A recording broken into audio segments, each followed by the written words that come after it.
हम भारत के लोग। वैसे तो एक बहुत ही साधारण सा वाक्य है, लेकिन जब इस वाक्य को भारत के संविधान की प्रस्तावना के साथ पढ़ा जाता है तो मस्तक गर्व से उन्नत हो जाता है। 26 नवंबर 1949 को स्वीकृत और 26 जनवरी 1950 से लागू हमारे संविधान की प्रस्तावना में कहा गया, हम भारत के लोग भारत को एक संपूर्ण, प्रभुत्व संपन्न, समाजवादी, पंथ निरपेक्ष, लोकतंत्रात्मक गणराज्य बनाने के लिए तथा उसके समस्त नागरिकों को सामाजिक, आर्थिक और राजनीतिक न्याय, विचार, अभिव्यक्ति, विश्वास, धर्म और उपासना की स्वतंत्रता, प्रतिष्ठा और अवसर की समता प्राप्त कराने के लिए तथा उन सब में व्यक्ति की गरिमा और राष्ट्र की एकता और अखंडता सुनिश्चित करने वाली बंधुता बढ़ाने के लिए दृढ़ संकल्प होकर अपनी इस संविधान सभा में आज तारीख 26 नवंबर 1949 ईस्वी मिति मार्गशीर्ष शुक्ल सप्तमी संवत 2006 विक्रमी को एतद द्वारा इस संविधान को अंगीकृत, अधिनियमित और आत्मार्पित करते हैं। विश्व के सबसे बड़े हस्तलिखित संविधान की यह प्रस्तावना भारतीय लोकतंत्र की पवित्र आत्मा है। संविधान सभा के सदस्य और संविधान के निर्माण में महत्वपूर्ण भूमिका निभाने वाले बाबा साहेब डॉक्टर भीमराव आम्बेडकर ने विधि मंत्री के रूप में अपने प्रथम साक्षात्कार में कहा था, यह एक अच्छा संविधान हो सकता है, लेकिन जो लोग इसे लागू कर रहे हैं वे अच्छे नहीं हैं, तो यह बुरा साबित होगा। यह बुरा संविधान हो सकता है, पर इसे लागू करने वाले लोग अच्छे हों तो यह अच्छा ही साबित होगा। यह कहा जाता है कि कोई भी संविधान कोई जड़ नहीं बल्कि एक गतिशील दस्तावेज होता है, जो समाज की बदलती आवश्यकताओं को पूरा करने के लिए समय के साथ विकसित और बदलता रहता है। भारत में भी समय, परिस्थिति और जनता के लाभ के लिए समय समय पर संविधान में परिवर्तन किए गए, लेकिन इसकी मूल भावना आज भी अपरिवर्तित है। किसी भी देश को सही तरीके से चलाने के लिए संविधान की जरूरत पड़ती है। संविधान उन आदर्शों को सूत्रबद्ध करता है जिसे हम अपने देश को अपनी इच्छा और सपनों के अनुसार रच सकें। 26 जनवरी 1950 को देश ने अपना संविधान स्वीकार किया। संविधान स्वीकृति के बाद हम गणतांत्रिक देश बन गए।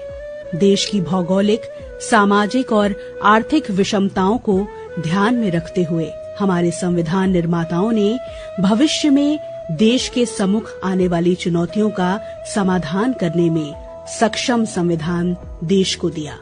संविधान की प्रस्तावना का प्रारंभ करते हुए उन्होंने हम भारत के लोग कहा। हम भारत के लोग यानी कि अब हम स्वतंत्र, संप्रभुता संपन्न गणतंत्र हैं। अब हम किसी विदेशी सत्ता के अधीन नहीं हैं।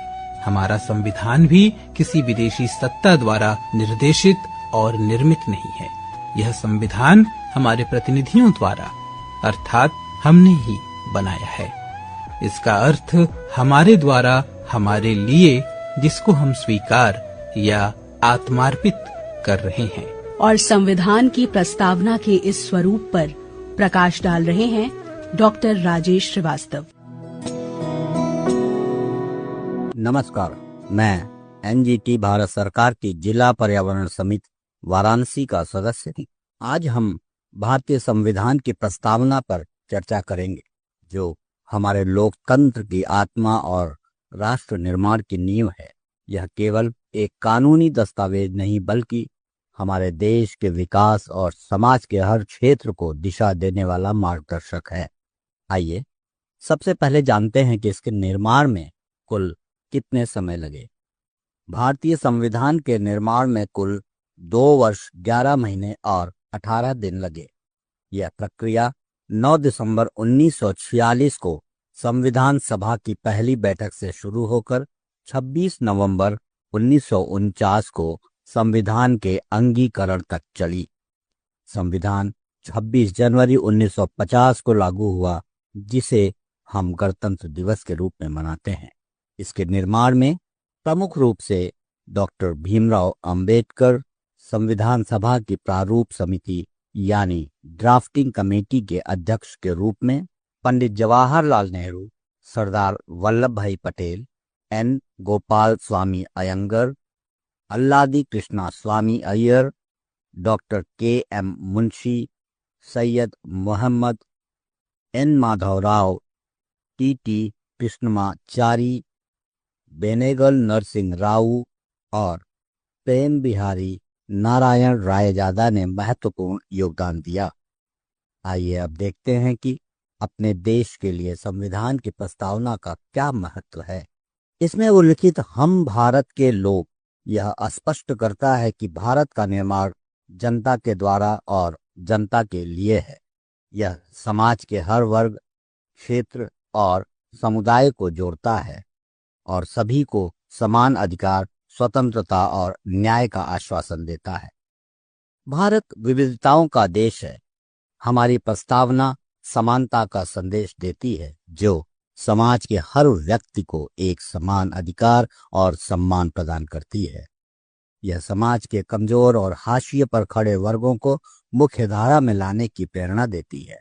हमारा देश भौगोलिक, सांस्कृतिक और भाषाई विविधताओं से भरा है। प्रस्तावना में वर्णित समाजवादी, धर्मनिरपेक्ष, लोकतंत्रात्मक गणराज्य यह सुनिश्चित करता है कि हर क्षेत्र और समुदाय, चाहे वह उत्तर का हिमालय हो या दक्षिण के समुद्र तट, पश्चिम के रेगिस्तान हो या पूरब के घने जंगल, एक राष्ट्र के रूप में जुड़े रहें। संविधान हमें न्याय, स्वतंत्रता, समानता और बंधुत्व के आदर्शों की ओर प्रेरित करता है। यह न केवल हमारे व्यक्तिगत विकास का आधार है, बल्कि राष्ट्र के समग्र विकास का मार्ग प्रशस्त करता है।